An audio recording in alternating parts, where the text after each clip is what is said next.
Ciao a tutti! Do you love yourself a good panini? So panini actually in Italian just means sandwiches, okay?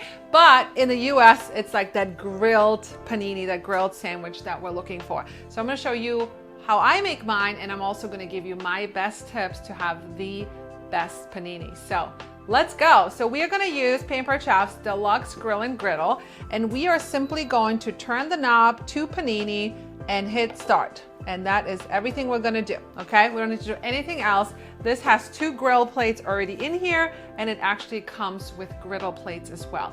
But it can do more than just panini, but it is really good for panini, okay? You can grill your chicken in here, your steaks, you can make flatbreads, pancakes. It actually folds completely over, so you can use 2 sides, kind of like hibachi, or one for pancakes, one for bacon. So it's super, super versatile. But today we're gonna use it for paninis. So my favorite bread, I mean, you could do paninis with any bread, any pane, which is bread, right? But I really like this bread right here. You can find this at your local grocery store. I like to buy this at Aldi's, and it's pane turano, and it's not too soft, right? You don't want your panini bread to be too soft because then it just kind of collapses. You want it to have a little bit of bite and texture. And I love how big these slices are, okay? So one person could eat it, or you can slice it up and have it as for dinner. Different people can have different things, or you can even serve it as an appetizer. So obviously you can fill this with anything you want. You can do your ham and cheese, you can do a little pizza one, you can do like a goat cheese and cranberry, okay? Today we're going Italian, so I'm gonna show you one. Actually, I'm gonna show you 2, but I'll give you my best tips. So the best thing when you start by making a panini is that you have cheese on both sides of your bread. So the reason I like to put cheese on both sides for your panini is because your cheese kind of wraps around your meat, your salami, your ham, and it kind of seals it all in, and it prevents the outside from getting like soggy. So always put your cheese on the outside. So you can do some salami, you can do Italian style, you can do some prosciutto, you can do some capicola, you can have whatever your heart desires. You can add some spinach if you want, okay? You can go as heavy or as light as you want. You can do half and half, right? Just have some fun with it. Some prosciutto would be good too.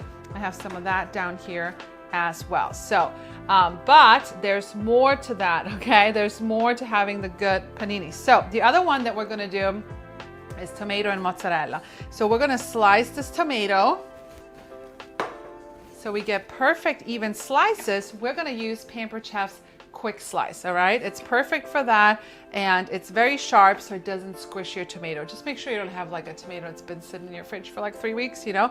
Make sure it has a little bit of firmness to it. And it's really sharp, the bottom's really sharp, don't put your fingers in it, and you wanna make sure you wiggle. Don't just press down, you wanna make sure you have a little wiggle motion to it so it actually slices it and you're not squishing it. So look at that, now you have the perfect slices of tomato, okay? So we're gonna move these right here because obviously we need our cheese first before we do anything else. So I got some mozzarella here, some fresh mozzarella. You can cut it in half so it fits your quick slice. Do the same thing. So I love the quick slice for even a caprese salad.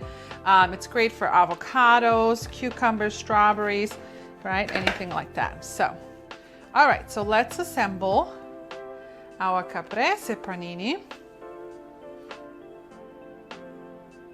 Okay, and then we're gonna put some more mozzarella on top to make sure it gets nice and sealed with lots and lots of cheese. Okay, but we're gonna do more because we want this to have a lot of flavor, right? So what we're gonna do is 2 things. This one looks kind of boring. Needs a little bit of color, right? It needs the red, white, and green, the Italian flag. So we're gonna add a little bit of fresh basil right on top. And I used our herb mill right here to actually get some freshly grated basil. See how easy that is? Now we're gonna top it off. And here's the finale. Are you ready? The best is yet to come. So we are going to brush the outside of these paninis with our new line of oils. So this one is our garlic parmesan oil. We're going to use that over here. And then we're going to use the basil one to go with the tomato mozzarella. Okay, so our panini grill is ready to go. So let's get a little bowl and start brushing the outside of these bowls. So you want to shake your garlic parmesan because it has a lot of good garlic bits and pieces. So we want to make sure we get all that out. Okay, so that's this one right here. And then we have our basil one. I wish you guys could smell it. It smells just as good as this fresh basil. It's super potent. And a little bit will go a long way. Okay, so here we go. Let's brush this one with some oil. And by brushing it with some oil, the outside gets that crispy golden brown. It's exactly what you want. Plus, these are infused oils, right? So it adds a little bit more flavor too. Okay, on to the garlic parm. I hope you can see all the little chunks down here. So we're gonna scoop this up and make sure we get some of those on. Okay, all right, so we are going to do the other side too, but we gotta get our bread in here first. So you can see it's nice and steamy. So oil side down. You can hear the little sizzle. Flippity flip. All right. Oop, we're losing our mozzarella. Gonna do the rest of the oil on top. So the grill is beeping right now because it's telling me to add it so I can start the countdown.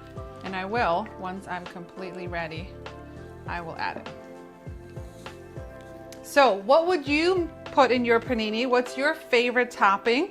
You could even do dessert ones, right? You could do Nutella and bananas or peanut butter and bananas, peanut butter and chocolate, right? You could have some fun with it. Okay, here we go. You ready for the sizzle? Hit add. Now it counts down 2 minutes and 30 seconds. And here we go.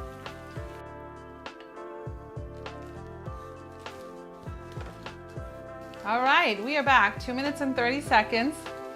Smells amazing. Are you ready? So it beeped at us that it's done. Look at those paninis. Don't they look amazing? Now you gotta listen to the crunch when we cut into them. These are pretty big, so I mean one person could eat them, or like I said, you could slice like little strips and you can put them like on a big platter. You ready?